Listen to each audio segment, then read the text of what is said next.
Growing up as a Hmong American daughter, I was always asked the question, what is Hmong? After explaining the type of Asian that I am. When people asked this question, I never knew the right answer. I could say that the Hmong people were Chinese tribes secluded in the mountainous regions, and that eventually the Hmong people relocated to Laos and were first to find cover in Thailand after attacks on the communist regime of North Vietnam. But that answer just seemed too historical, too lengthy, and most of all, I didn't connect with it. My siblings and I are one of few families who are first generation, meaning that our parents are refugees and we were born on American soil. The fact that I am a first generation already sets me apart. The way that I was brought up was more traditional than others my age. Since my parents make sure to carry on the traditions, my siblings and I have been taught to speak fluent Hmong as well as work our roles once big celebrations are in place. My parents have taught my siblings and I how to be respectful to our elders on top of knowing when to talk and what to say. My parents also make sure to emphasize the fact that we are lucky to have education and that we should take advantage of it. When coming across other Hmong kids, I realize that their Hmong isn't as fluent or they can't speak Hmong at all. My sister is one of those individuals. She can slightly understand Hmong, but will always respond in English. For my older siblings and I, my parents raised us by speaking Hmong. For the first few years of our lives, we were exposed to the Hmong language, which helped us grasp the language better and learn new phrases and words every day. Even when we went to school and learned English, we would come home and speak Hmong. I know a lot of individuals who no longer speak their native language fluently because they may not use it as often. But for me, my parents make sure to incorporate it into my everyday life. Specifically, being a daughter in the Hmong community means that I have different responsibilities compared to my brothers and other males in the community. Women are expected to cook, clean, and still allow men to eat first. Women are in the kitchen while men mingle comfortably in the living room. The transition from being a young girl to a young woman is so sudden that you don't even realize it's happening. When you're a young girl that has many older sisters and cousins who are able to work in the kitchen with the rest of the women, you get to run around and have fun. That is exactly what I would do as a young girl.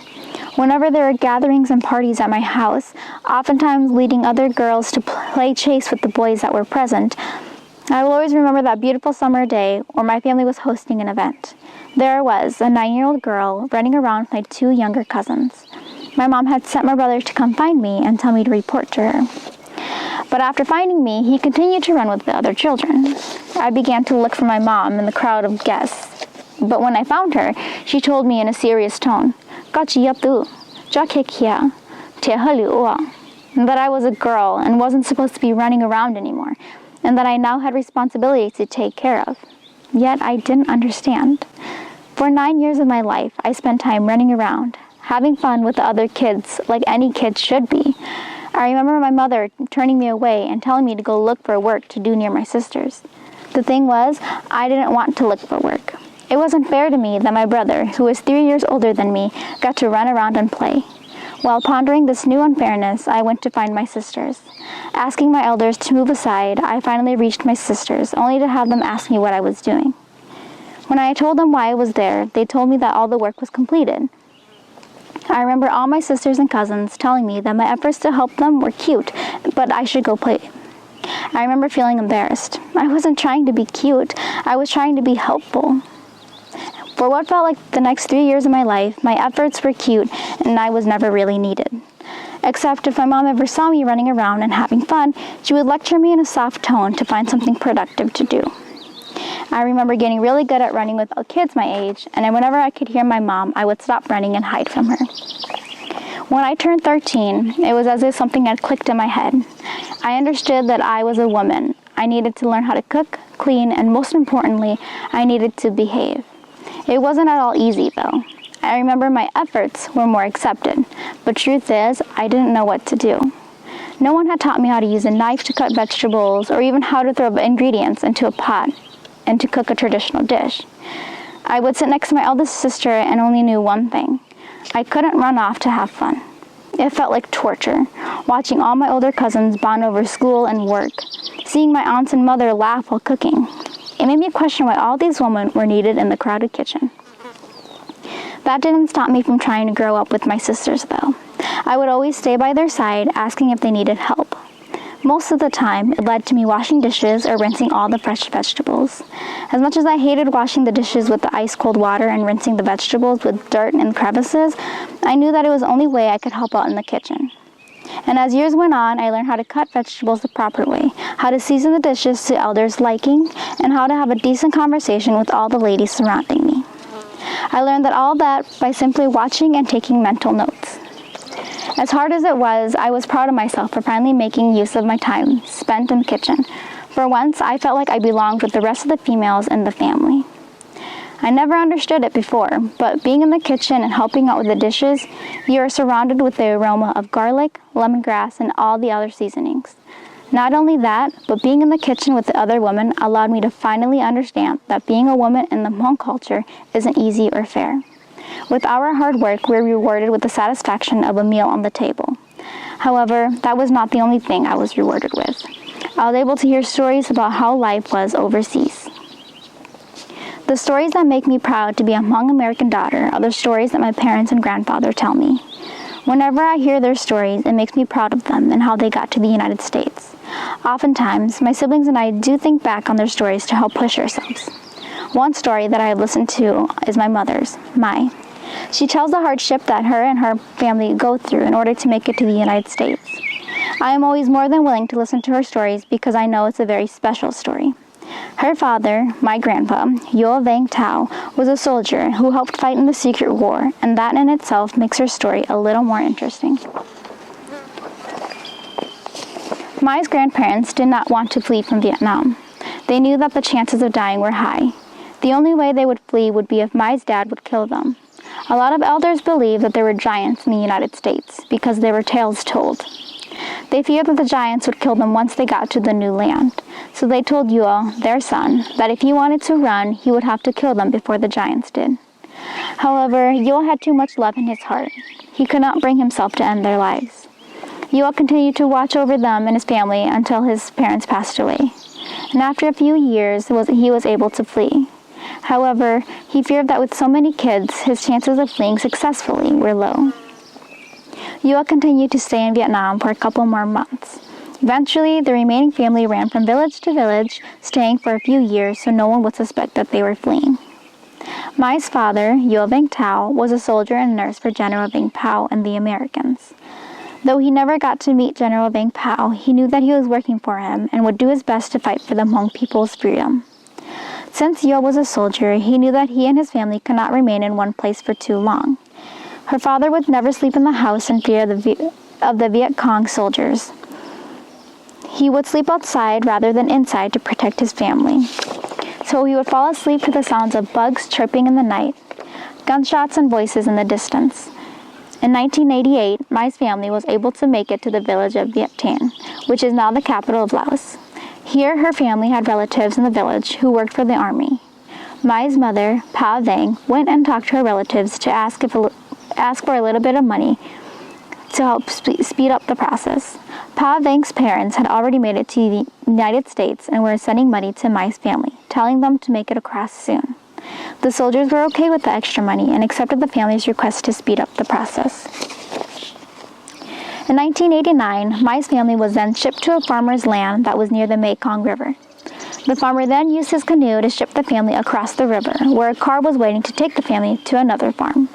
For 1 week, the family stayed on the farm, where it smelt of the river, along with manure, and waited in hopes that a relative in the Thai camp, Ban Vien Nai, would help pay for them to be released. However, their family inside the camp had no money to help pay their release. The Thai farmer would allow the family to go into Ban Vien Nai if one child, the child of his choice, would stay behind and the child would be released after the money was received. The child of the farmer's choice was Mai. However, Pa Vang, along with Mai herself, was not willing to stay behind. The family waited another week until they allowed Mai's family to make a partial payment. The Thai soldiers guarding the camp made it clear that if the family did not pay the other half in a respectable amount of time, they would be sent back to Laos. The only reason why payments were required to go into the camp was because the camp had already shut down. If the camp hadn't shut down, there would be no need for payment. When Mai's family arrived in the camp, they immediately wrote a letter to Mai's grandparents in the States telling their situation. Pelonyo tite na e peta sonyeli. Gu yo shon de ton ta ikonya la tepe kongi la dena. However, this process took months, and before the response letter and money could get back to the camp, every day the family would wait to hear their family name be called from the speaker so that they could collect their envelope of money from the post office. With no paperwork of who they were, they did not receive the town food and water. They would have to buy their own with the little money they had. Every day, Hmong soldiers would come asking if they had the rest of the payment, and with no word from Mai's grandparents, Thai soldiers were called to take the family out of Ban Vinai. The Thai soldiers came early in the morning while Mai and two of her sister-in-laws went to get water. The Thai soldiers were able to take her 3 brothers, 1 sister, and her parents, while her other 2 brothers were able to escape from being kicked out. Her 2 brothers, sister, and her parents were taken to an army camp where they were threatened to be sent back to Laos. Mai's 2 brothers ran back to find Mai and the sister-in-laws and told them the news. They were not to return to the house or else they would be taken too. The 5 of them cried in the thought of all their hard work and long years getting to finally cross the Mekong River just to be sent back to Laos. That night, they went to the home of their cousins to discuss what could be done. Mai's uncle was very close to the soldiers and decided that he would go make a huge meal and buy lots of alcohol to please the soldiers in hopes of getting Mai's family back. After finishing the meal, which consisted of various cow and chicken dishes with sticky rice, the soldiers wanted more money in addition to the feast they had just had. Mai's uncle was able to pay the money that the soldiers wanted, and Mai, along with her siblings, were reunited with the rest of the family. This caused Mai's family to be scared, and they no longer went out of their house.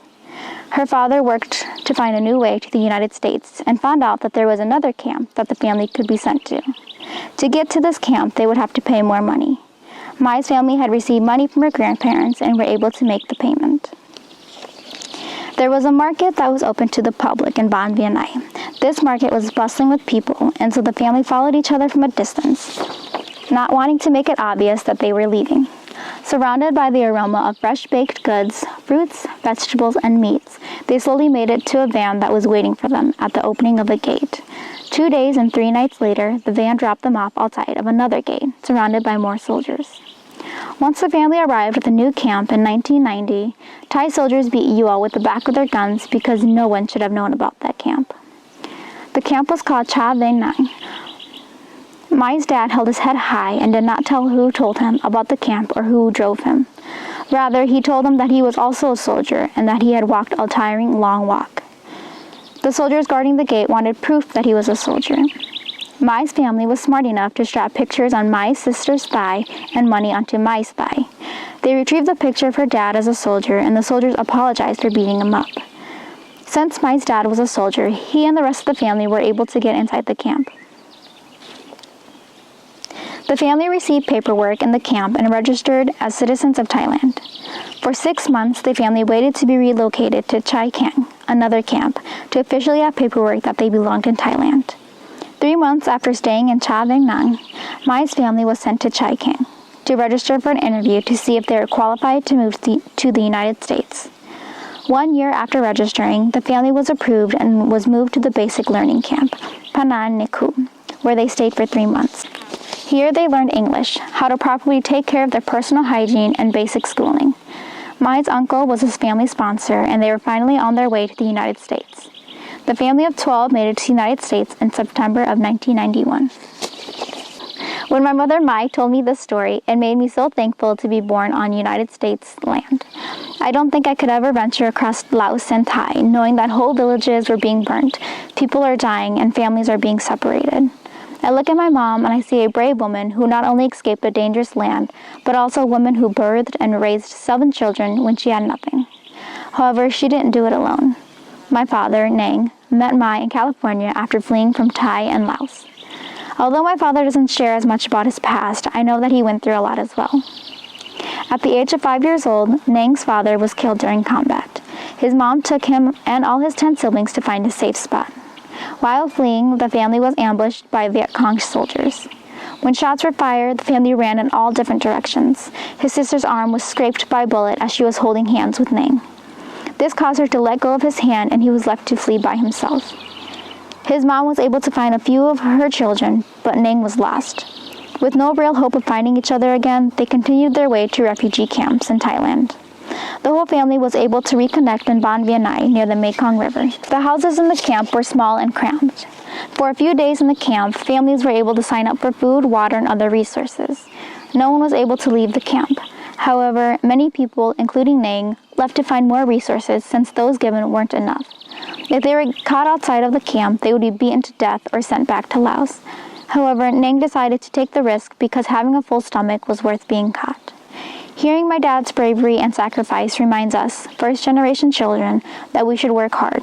My parents have sacrificed and done so much for us that what we do affects them and their work to get us to where we are.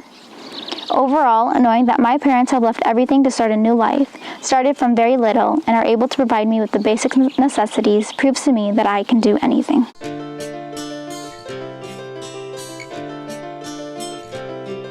Ta-da!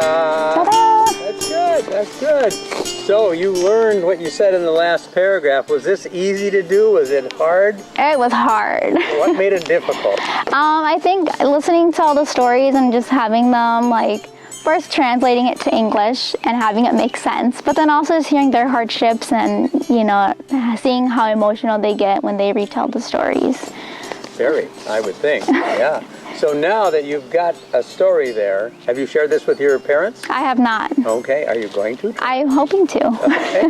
What would you like that to become at some point in time? Do you think, this is just for the family, or it should be more than that? I would like to be a little more than that. I would like to write a little book just to share with people what the Hmong people go through, because I think everyone has their own experiences, and this is partially my own, but also my parents'.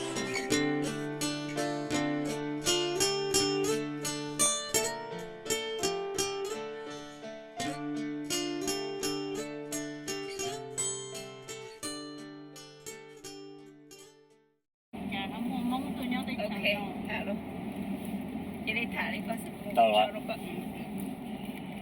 Hmong mong tôi tới chợ mì cà nó có giá nhớ tới chợ lo con là cụ thả họ bé tôi tới chợ mì cà nó đỡ họ đỡ sống ít thế chụp vào chỗ yên đỡ giờ vấn đề này cho phát kỳ chỉ tao bao mì cà đi sống ít thế chụp vào chỗ yên đỡ bé tôi sư nhà la lò lia cái vấn này nó có bảo thế lý kia đầu tiên thời gian là một nhóm cho và nó thao viện cái nhóm là thao viện thì anh cái tên gì là nhóm trong mạng ôm và nhóm trong mạng ôm cái thế lý mua ý tụ thái đấy từ mình cả chạy nhau không cho tôi giờ tuần thiệt là phải bỏ chi là phải bỏ lấy thế tôi chờ nhau không thế tuần thiệt tôi là phải bỏ thì cái tuần đó là phải bỏ thả hai cho có là phải bỏ ba cho nó còn đấy mình cả tát tỏm một trò rồi nhớ là cái tê mình cả sa mò đi bây giờ tự phá tụ tụ trò một trò nhớ là cái tê đỡ vậy sa còn nó phải bỏ nhà nó ba mình cả chia nhớ là có tê cho kế và có tua bông ba nhớ là cái tê đỡ còn mình cả cho tụ trò ra cho trò nhang hay đỡ vậy không có chỉ thả ta đỡ nó phải bỏ qua thì ba là ba thì chỉ cho nhà để chủ này ba bé để nâng mà quyền thiệt thì chỉ bỏ một thứ cho nhà như tiền cho nhà này chủ ba bé mình cả lá thì chỉ thầu lá ta nó phải bỏ để tôi cho lúa đi đỡ nó ua thì chỉ mua ít là lúa cho chè thầu đỡ giờ thì nó phát triển qua Kennedy nữa nó cho nên Kennedy nữa vậy thế hai cho mình cài vào cái mùng rồi nó phải bỏ xí thả rồi thì ua thì mà hai chỗ này là giờ bây giờ mù là li lúc đấy nhưng là cái đấy là này dân họ lúc đấy chậm đó là bây giờ họ nó chỉ mua ra chỉ nữa thì xí thầu này là sư nhưng là cái đấy bây là sư đấy chậm đó nó này giờ hai đi giờ đó bây giờ tổng đó này ở chỗ ba này đỡ này hãy không mang dấu là mà giờ này hãy chỉ tàu bây giờ chỉ cho này bây giờ chỉ bằng ba này nó chỉ lấy mà liều hùn ra nhà nó Kennedy thả nhớ tới chờ nó President Kennedy thả vậy thì còn nó phú bảo như mình ba cho thầu hai tia America chỉ dân nhớ là cái tê thì cái mong là chỉ dân tới chậm là thầu đó do tụ chỉ dân lấy cho chỉ vào tụ dân lấy cho chủ cho tôi là tới chậm mình cả nó giờ nhớ chỉ chủ tua ta nhớ lại một tua ta vậy giờ tụ chỉ dân tua và lấy chỉ vào tua thì tua dân tua là tụi đó lấy cho muốn cho tôi nhau tới chậm mình cả nó giờ lo luôn nó giờ lo chân và cái mong thế tua là mình cả tê nó giờ lo nóต่อก็เลยซื้อเนี่ยละก็เต้เลยเดี๋ยวเลยจอไปปอเจเดี๋ยวไปจีมัวจอดจีเลยตรงนั้น